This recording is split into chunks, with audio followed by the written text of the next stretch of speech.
নম যুবযাত্রা সমাপন সমাবেশের আয়োজন করা হয় আগরতলা রবীন্দ্র ভবনের সামনে।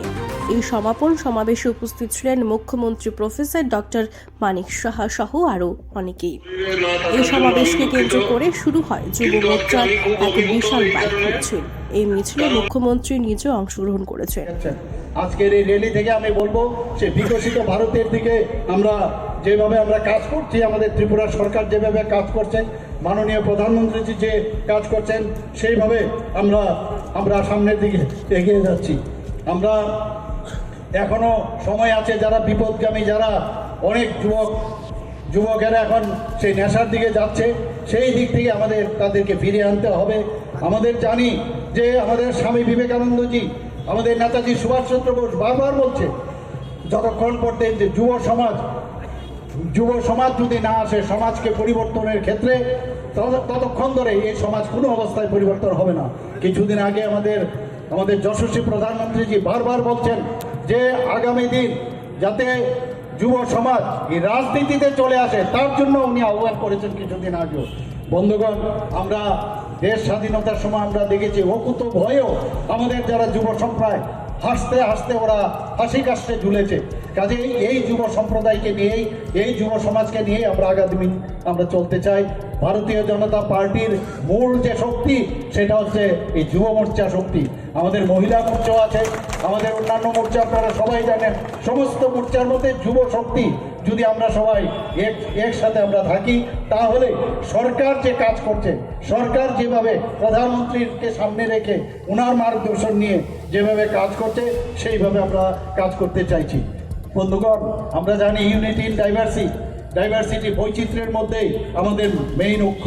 কাজে এই জায়গার মধ্যে আমরা সবসময় আমরা সতর্ক থাকবো। আমরা কারোর উপর আঘাত করব না, কিন্তু কেউ যদি আমাদেরকে আঘাত করে তাহলে আমরা চুপ করে বসে থাকবো না।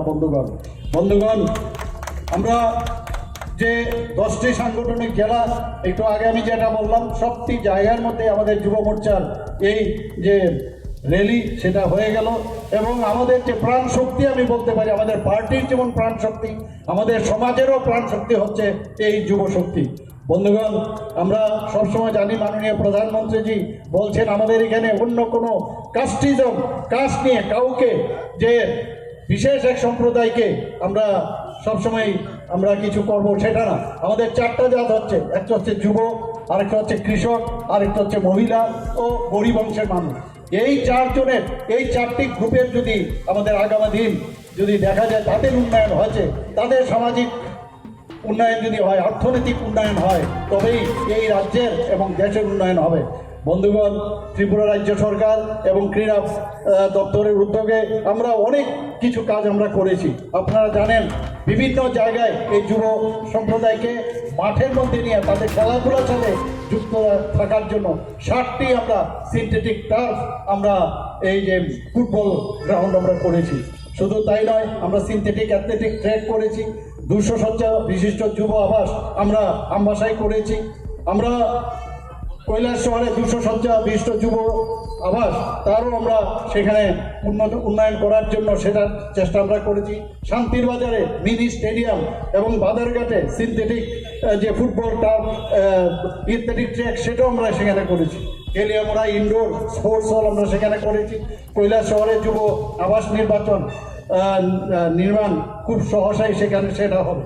আমরা জানেন যে কিছুদিন আগে আপনারা নিশ্চয়ই দেখেছেন যে আমরা যে টাটা টেকনোলজির সাথে একটা মৌ করেছি।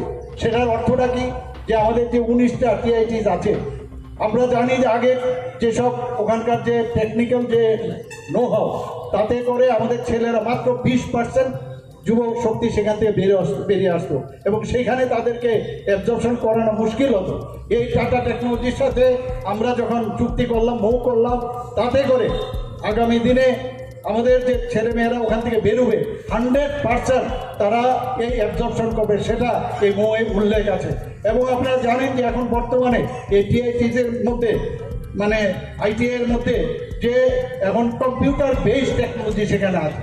যখন সেটা শেখানো হবে এবং আধুনিক পদ্ধতি, শুধু ভারতবর্ষে না বিদেশেও তাদের যাওয়ার ব্যবস্থা এই আমাদের টাটা টেকনোলজি মাধ্যমে সেটা সম্ভব হবে এবং তার জন্য আমরা ত্রিপুরা সরকার 683 কোটি টাকা তার জন্য আমরা বরাদ্দ করেছি। আপনারা জানেন যে এতে করে প্রায় 5,000 যুবক যুবতী প্রতি বছর এই যে ইনস্টিটিউটগুলো থেকে আমাদের বেরোবে। বন্ধুগণ, বেকার সমস্যা সমাধানে তার শূন্যবোধ পূরণে আমরা বিভিন্ন পদক্ষেপ আমরা নিয়েছি। এর মধ্যে আমরা এই সরকার আসার পর আমরা নিয়োগ নীতি প্রণয়ন করা হয়েছে এবং তাতে করে ট্রান্সপারেন্সি যাকে বলে, আগে আমরা দেখতাম, আপনার 10,323-এর ঘটনা আপনারা জানেন যে কিভাবে চাকরি দেওয়া হয়েছে, কোর্টের আদেশে সেই তাদের চাকরি বাতিল হয়ে গেছে। আমরা সেই দিকে আমরা যাচ্ছি না, আমরা চাই প্রকৃত নিয়ম নীতি মেনে আমাদের যুবক যুবতীদের যেন চাকরি হয় সেই দিকে আমরা কাজ করছি। জয়েন্ট রিক্রুটমেন্ট বোর্ড JRBT আপনারা জানেন, গ্রুপ সি এবং গ্রুপ ডিতে প্রায় 4,390 জনকে আমরা নিয়োগ করেছি। টেট পরীক্ষায় প্রায় 6,842 জন শিক্ষক শিক্ষিকাকে নিয়োগ করা হয়েছে। স্পেশাল এডুকেটরে আমরা নিয়োগ করেছি প্রায় 88 জনকে। TPSCর মাধ্যমে বিভিন্ন দপ্তরে প্রায় 1,351 জনকে আমরা নিয়োগ করেছি। TPSCর মাধ্যমে আরও 745টি পদ পূরণের প্রক্রিয়া চলছে। বন্ধুগণ, খালি বলছে চাকরি নেই চাকরি নেই। আমাদের সরকার আসার পর এখন পর্যন্ত আমরা প্রায় সরকারি চাকরি 13,000-এর উপর আমরা অলরেডি চাকরি দিয়েছি। শুধু তাই না, আরও তো অন্যান্য চাকরি আছে, কন্ট্রাকচুয়াল চাকরি আছে, বিভিন্নভাবে আমাদের চাকরি দেওয়া হচ্ছে। আপনারা সবাই জানেন যে 10,000 কলেজ, 10,000 আগে আমরা যে মুখ্যমন্ত্রী যুব যোগাযোগ যোজনায় 5,000 টাকা করে তাদেরকে আমরা যারা এই অর্থবর্ষে যারা কলেজ পড়ুয়া ছাত্রছাত্রী আছেন তাদেরকে আমরা 5,000 টাকা করে মোবাইল ক্রয় করার জন্য আমরা দিয়েছি।